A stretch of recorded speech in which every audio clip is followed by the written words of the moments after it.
तो अभी हैदराबाद और लखनऊ सुपर जायंट्स के बीच जो मैच हुआ वो देखा आपने। इसमें लखनऊ जीत गया। हैदराबाद ने इस मैच में ऐसा प्रदर्शन किया नहीं जिसके लिए वो जाने जाते हैं। लेकिन इस मैच में दो चीजें बड़ी अजीब हुई।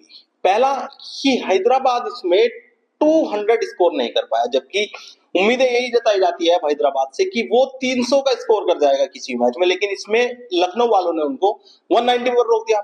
और दूसरी भाई साहब जो सबसे अजीब चीज मुझे इसमें लगी, मैं आपको सिचुएशन याद दिलाता हूं। लखनऊ की टीम सेकंड इनिंग में खेल रही थी और चेज कर रही थी, और भाई साहब ऑलमोस्ट एक तरफा ही जीती है, कोई संघर्ष तो हुआ नहीं इस मैच में। तो 24 बॉल पे 2 रन चाहिए थे। डेविड मिलर और अब्दुल समद बैटिंग कर रहे थे और 24 बॉल पे 2 रन चाहिए थे। तो आपको क्या लगता है कि किसी तरह से कोई ऐसी रणनीति बनाई जा सकती थी जो ये मैच हार जाए लखनऊ वाले? तो इसी बीच में भाई साहब एक CEAT tyres strategic time out का अनाउंसमेंट हुआ। मुझे बात समझ में नहीं आई मुझे कि 24 बॉल पे 2 रन की जरूरत है, भाई इसमें क्या रणनीति बना सकता है बल्लेबाज? बल्लेबाजों को कोई रणनीति बनाने की जरूरत है नहीं, वो तो एक तरफा जीत रहे हैं। लेकिन बॉलिंग टीम इसमें क्या रणनीति बनाएगी कि उनको 2.5 मिनट का वो ब्रेक चाहिए कि अब हम क्या कर सकते हैं। यार एक बॉल का वो मैच बचा था। जिस तरह से खेल रहे थे लखनऊ वाले, अब्दुल समद जैसा खेल रहे थे कि वो एक बॉल में ही 2 रन बना के खत्म कर देने वाले थे मैच को।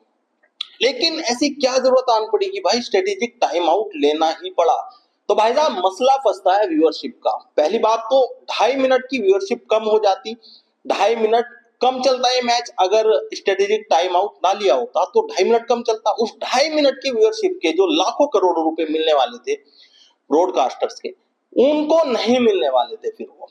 दूसरी बात, जो सीएट टायर्स है जिसने ये स्पॉन्सर किया है स्ट्रेटेजिक टाइम आउट, पिछले शायद 5 साल से यही कर रहे हैं, उससे भी ज्यादा हो सकता है, तो वो कैसे जस्टिफाई होता कि जब स्ट्रेटेजिक टाइम आउट हुआ ही नहीं तो वो फिर फंडिंग रुक जाती।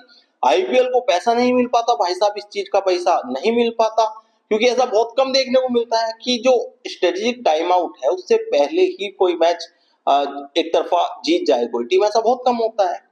हमने तो टेस्ट मैच में भी देखा है भाई साहब कि अगर तीसरा या चौथा दिन चल रहा है और कोई टीम जीतने वाली है या 9 विकेट गिर चुके हैं, कुछ ऐसा हो गया है कि जिसमें 2 या 3 ओवर में फैसला आ जाएगा, तो उस मैच की अवधि को बढ़ा दिया जाता है, 4 से 5 ओवर तक भी बढ़ा दिया जाता है कि भाई कल सब कुछ फिर से शुरू करना पड़ेगा, अंपायर्स आएंगे, फिर ये होगा कि आज के दिन में ही अगर ये मैच खत्म हो सकता है तो खिलाड़ियों को एक दिन का रिलैक्स मिल जाएगा। तो टेस्ट मैच में इस तरह का नियम आ जाता है साहब। लेकिन आईपीएल एक अलग ही चीज है भाई। यहाँ पे 24 बॉल पे 2 रन चाहिए थे, तो इन्हें स्ट्रेटेजिक टाइम आउट जरूरी घुसेड़ना पड़ा उसमें, क्योंकि भैया पैसे का मामला था, क्योंकि स्पॉन्सरशिप रुक जाती, व्यूअरशिप कम हो जाती, सीएट टायर जो स्पॉन्सर कर रहे हैं इस चीज को वो शायद पेमेंट रोक देते।